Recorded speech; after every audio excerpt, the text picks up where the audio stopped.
Kung akala mo, kapag may malaking tennis tournament, automatic nang puno ang stadium at sabik na sabik ang mga tao sa bawat laro. Hindi ganoon kasimple. Dahil may isang bagay na napatunayan kamakailan sa Toronto. Minsan, hindi lang tournament ang pinupuntahan ng mga tao. Pumupunta sila dahil sa isang player. At sa Toronto, ang player na yon ay walang iba kundi Alex Ayala. Pagkatapos ng kanyang historic championship run sa Washington, dala ni Alex ang momentum hanggang Toronto. At habang naglalaro siya, kitang-kita ang napakalaking suporta ng Filipino community. May Philippine flags, may mga sigawan, may mga fans na bumiyahe para lamang mapanood siya, at may demand sa tickets na naging malaking usapan mismo sa tournament.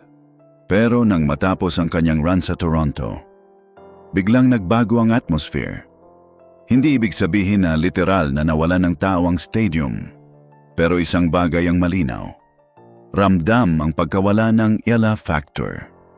At ngayon, pag-uusapan natin kung gaano talaga kalaki ang naging epekto ni Alex Ayala sa Toronto Open at bakit pati ang tournament organizers ay napansin ang phenomenon na ito. Bumalik muna tayo sa simula. Pagkatapos ng kanyang makasaysayang panalo sa Washington, D.C., kung saan nakuha ni Alex ang kanyang unang WTA Tour Level Singles title, hindi na siya nagtagal. Diretso siyang pumunta sa Toronto para sa National Bank Open. At kung tutuusin, hindi madaling gawin iyon. Kakagaling lamang niya sa isang napakahabang tournament run. 5 sunod-sunod na panalo ang kailangan niya sa Washington para makuha ang championship. Tinalo niya ang ilang malalaking pangalan sa women's tennis bago niya tuluyang talunin ang top seed na si Jessica Pegula sa final. At dahil doon, umakyat siya sa career high ranking na numero 20 sa mundo. Kaya nang dumating siya sa Toronto, hindi na siya basta isang promising young player. WTA champion na siya. At syempre, may bagong level ng excitement ang dala niya. Kapag naglalaro si Alex, hindi mo kailangang hulaan kung nasaan ang mga Pilipino. Maririnig mo sila. Makikita mo ang Philippine flags. May mga sumisigaw ng "Laban Alex!" May mga nagdadala ng banners. May mga pamilya na sama-samang nanonood. At may mga fans na maaaring hindi naman regular na sumusubaybay sa professional tennis. Pero pumunta dahil gusto nilang makita ang isang Filipina na gumagawa ng history. At dito nagiging interesting ang tinatawag na Ayala Effect. Hindi lamang niya dinadala ang existing tennis fans. May mga bagong spectators na nahihikayat na manood dahil sa kanya. At ito ang isang bagay na napakahalaga para sa isang tournament. Isipin mo ito. May isang tao na dating hindi interesado sa tennis. Hindi niya alam kung ano ang ranking points. Hindi niya kabisado ang WTA. Hindi niya kilala ang karamihan sa players. Pero narinig niya ang pangalan ni Alex Ayala. Alam niyang Pilipina siya. Alam niyang galing siya sa isang historic WTA title. At gusto niyang makita kung hanggang saan siya makakarating.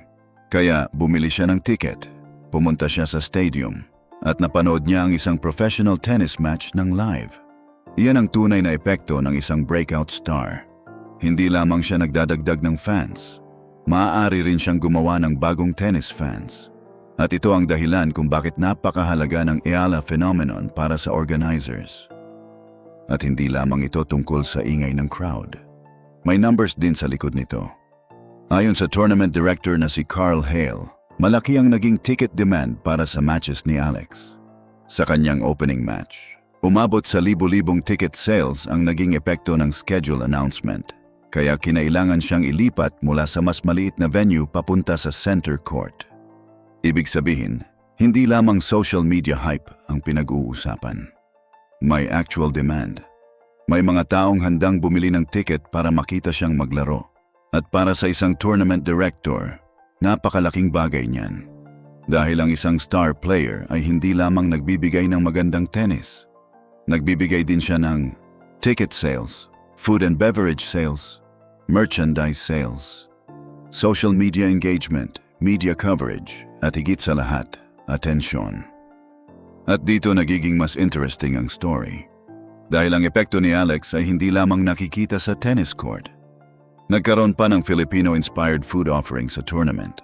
Isa sa mga halimbawa, adobo. Isipin mo yon. Isang major international tennis tournament sa Canada. At may Filipino food sa venue. Hindi ito dahil biglang naging Filipino ang buong tournament. Nangyari ito dahil nakita ng organizers ang laki ng Filipino presence at interest sa event. At para sa Filipino fans, hindi lang sila nanood ng tennis.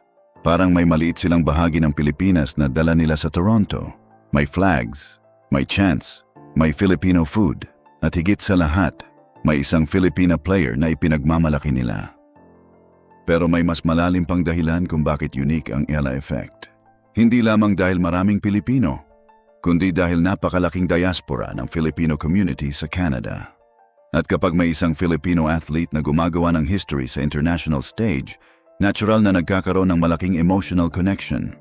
Hindi lang, gusto kong manalo si Alex. Ang pakiramdam ay representante natin siya. Kaya bawat point, bawat ace, bawat comeback may kasamang pride. At makikita mo yon sa crowd. Pero siyempre, hindi habang buhay ang winning streak. Sa round of 16 ng Toronto, nakaharap ni Alex ang Swiss star na si Belinda Bencic. At sa pagkakataong ito, si Bencic ang mas mahusay. Nanalo siya kay Alex 6-4, 6-0. At doon natapos ang 7-match winning streak ni Iyala. Masakit ang resulta. Lalo na pagkatapos ng napakagandang performance niya sa Washington. Pero kung tutuusin, hindi dapat iyon ang maging sukatan ng buong Toronto campaign niya. Dahil bago pa man siya makarating sa round of 16, nakakuha na siya ng 2 panalo. At higit sa lahat, nakaabot siya sa 4th round ng isang WTA 1000 tournament matapos lamang manalo ng kanyang unang WTA title. Iyon mismo ay malaking achievement. May isa pang factor na dapat isaalang-alang. Sa kanyang previous match laban kay Katie McNally, nagkaroon si Alex ng isang matinding physical moment. Nadulas siya at tila na-roll ang kanyang right ankle, pero nagpatuloy siya at nanalo pa rin. Kaya pagdating sa Bencic match, posibleng may pagod na ring naipon mula sa sunod-sunod na laban. Hindi natin dapat gamitin ang injury bilang excuse sa kanyang pagkatalo. Credit din kay Bencic. Napakahusay ng kanyang nilaro, pero malinaw na hindi rin madaling dumaan sa 2 magkasunod na tournaments matapos ang isang championship run. Dito kailangan nating maging patas. Hindi ibig sabihin na nang matalo si Alex ay biglang naging empty ang buong Toronto tournament. Hindi naman ganun. Marami pa ring world-class players. May quarterfinals, may semifinals, may championship match. At maraming tennis fans ang nanatiling nanonood, pero ang point ng Ella Effect ay ibang bagay.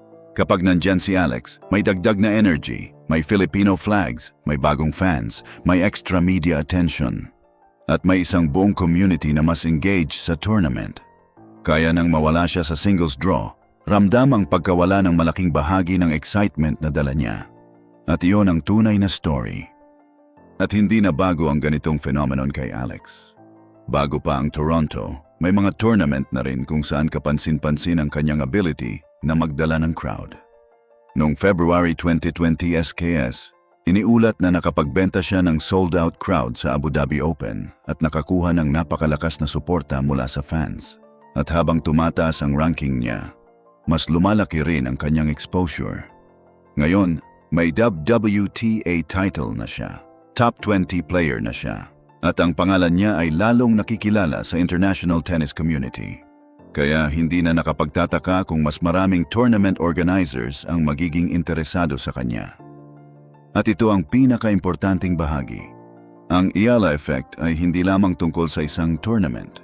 Hindi lamang tungkol sa Toronto. Hindi lamang tungkol sa ticket sales. May mas malaking opportunity dito. Pagpapalago ng tennis sa Pilipinas. Sa isang bansang kilala sa basketball, boxing, volleyball at iba pang sports, unti-unting nagiging mainstream conversation ang tennis. May mga batang nakakakita kay Alex at nagsasabing, gusto ko ring maging tennis player. May mga magulang na maaaring mas maengganyong ipasubok ang tennis sa kanilang mga anak. At may mga ordinaryong Pilipino na ngayon ay nagsisimulang manood ng WTA matches. Iyan ang tunay na legacy ng isang athlete. Hindi lamang ang trophies. Hindi lamang ang rankings, kundi ang mga taong na-inspire niyang sumubok. At ngayon, ano ang susunod para kay Alex? Matapos ang Toronto, papasok siya sa susunod na bahagi ng North American Hardcourt Swing. Ang malaking tanong ngayon ay kung paano niya haharapin ang Cincinnati at ang iba pang tournaments bago ang US Open. Dahil sa kanyang Washington title at Toronto run, mas mataas na ngayon ang expectations sa kanya. Pero dapat nating tandaan, 21 years old pa lamang si Alex. Hindi niya kailangang manalo sa bawat tournament. Hindi niya kailangang maging champion every week. Ang mahalaga ay patuloy siyang matuto, mag-develop at mag-adjust sa level ng competition. Kaya, totoo bang may Ila effect? Sa tingin ko, oo. Pero hindi dahil kapag wala si Alex ay wala nang manonood. Mas tamang sabihin na, kapag nandyan si Alex, may dagdag na energy ang tournament, may dagdag na fans, may dagdag na attention, may dagdag na media interest, at may isang malaking Filipino community na handang sumuporta sa kanya. At iyon ang bagay na hindi madaling makuha ng isang young player. Hindi lamang siya gumagawa ng pangalan para sa sarili niya. Unti-unti rin niyang ginagawa ang pangalan ng Philippine tennis na mas kilala sa buong mundo. Mula sa Washington hanggang Toronto, at ngayon sa susunod niyang tournament, patuloy ang journey. At kung sakaling makita mong muli ang stadium na puno ng Philippine flags, huwag ka nang magtaka. Dahil kapag si Alex Eala ang nasa court, mararamdaman mo ang Eala effect.